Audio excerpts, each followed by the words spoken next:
Pada peringatan ulang tahun kemerdekaan, aku leyeh-leyeh nonton TV.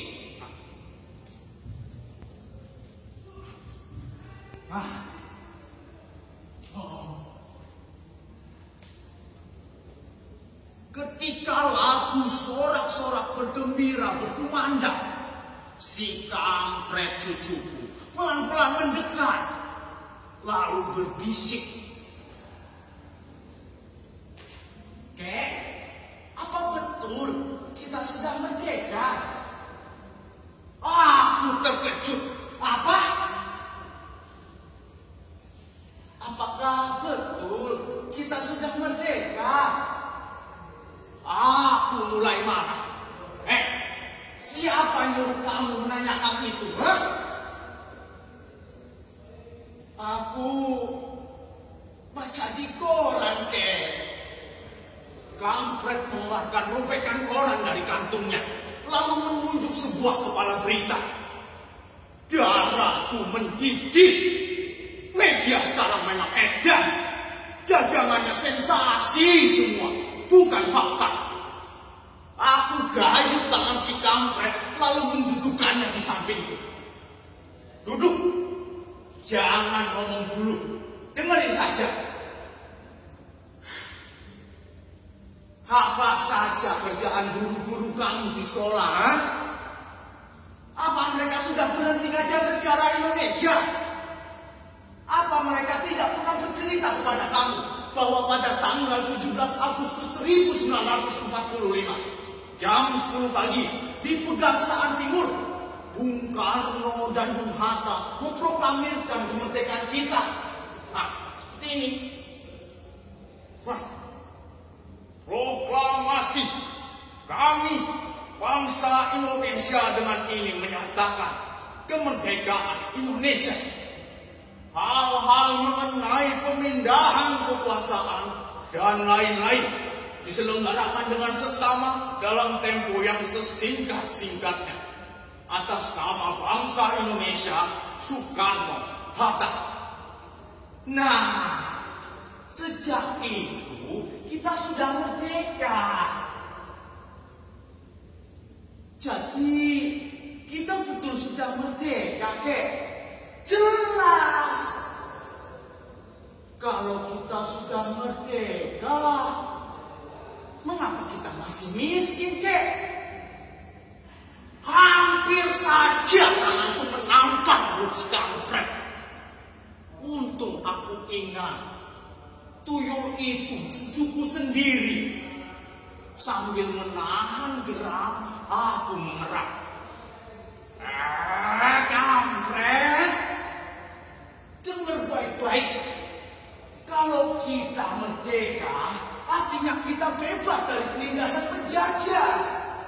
Kita bebas menentukan nasib kita sendiri. Kita bebas berbuat, berpikir, dan menentukan sikap kita sendiri.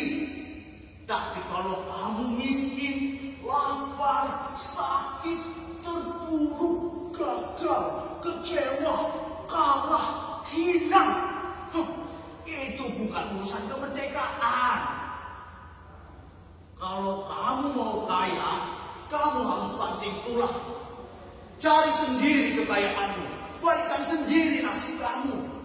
Tidak ada lagi orang yang akan menolong.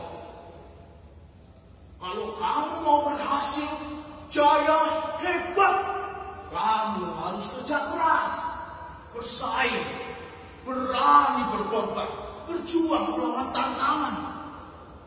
Tidak ada lagi orang yang menyuapi, apalagi mengasihani.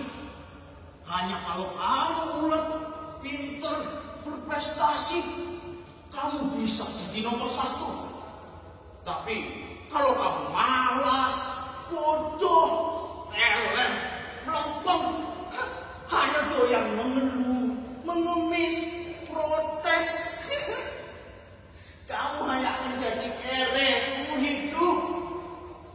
Kemerdekaan tidak memberi kamu duit, tapi kebebasan.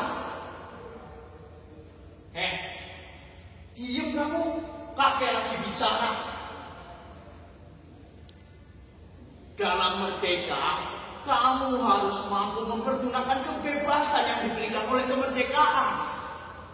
Jangan kamu pikir mentang-mentang merdeka, kamu bisa bablas seenak udelmu sendiri. Padahal, diam.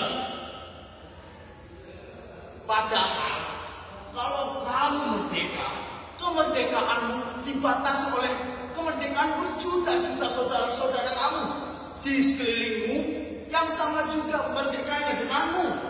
Walhasil, kalau kamu merdeka, sebenarnya kamu tidak merdeka. Mengerti? Kampret tak menjawab. Mengerti tidak?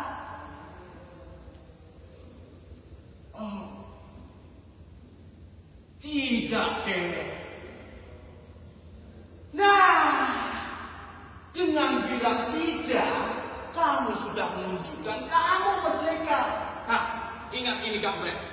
Hanya orang yang sudah merdeka, yang berani kapan saja bilang tidak.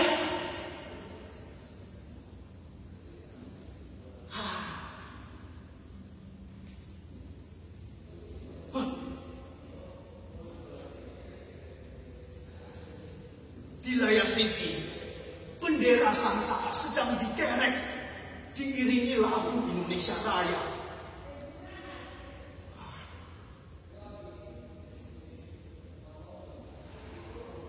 Aku merinding. Aku terlempar ke masa revolusi.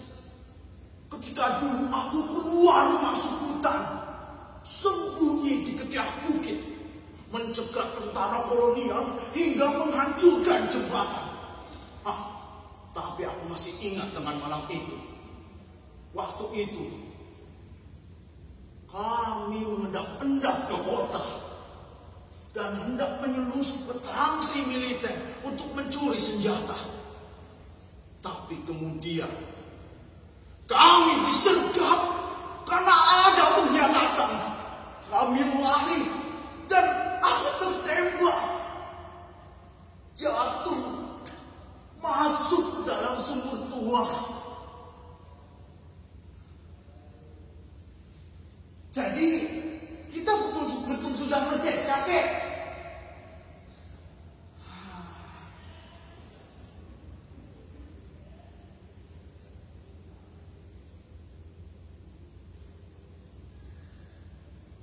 Bendera pusaka sudah melambai di puncak tiang,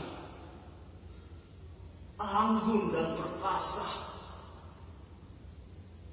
Aku sudah ikut membayar ongkos perjalanannya yang membuat aku melangkah pincang sampai sekarang. Tapi sedikit pun tanpa rasa menyesal. Jadi kita sudah betul-betul merdeka, kan, Kek?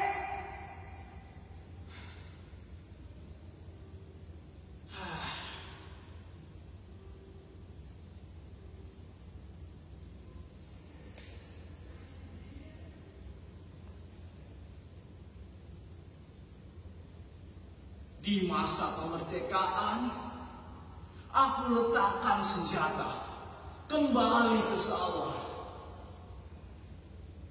Hidupku tenang. Hanya saja, kemudian ada yang memfitnah, nuduh akulah yang telah berkhianat waktu dulu kami disergap. Aku diperkarakan dan akhirnya dipenjara 5 tahun.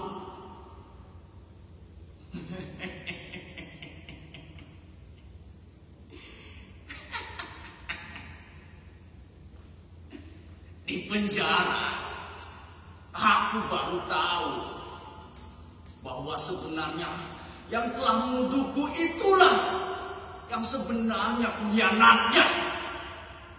Aku terima, aku jalani hukuman itu 5 tahun. Dan ketika aku keluar dari penjara, langsung aku cari dia di kota.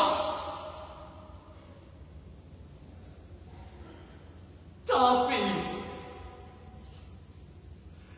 dia sudah jadi pejabat yang dicintai masyarakat.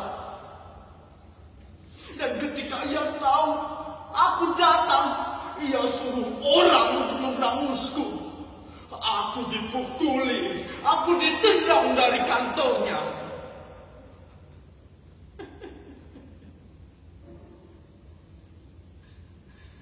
Aku bukan pahlawan lagi. Aku manusia biasa yang cinta keluargaku. Aku melarikan diri, menghilang.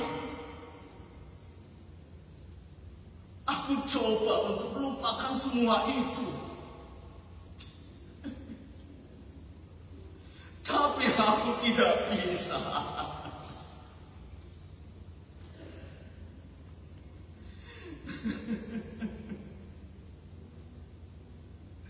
Kalau ingat itu semua, aku sedih sekali. Inikah arti kemerdekaan?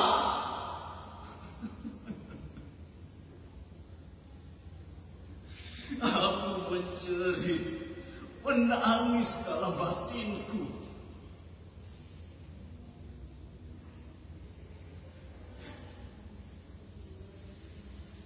Kalau kita sudah merdeka, kenapa pakai menangis? Aku terkejut. Langsung aku usap air mataku. Lalu ku pegang tangan si kampret. Kampret, kakek menangis karena kita sudah merdeka. Ngerti?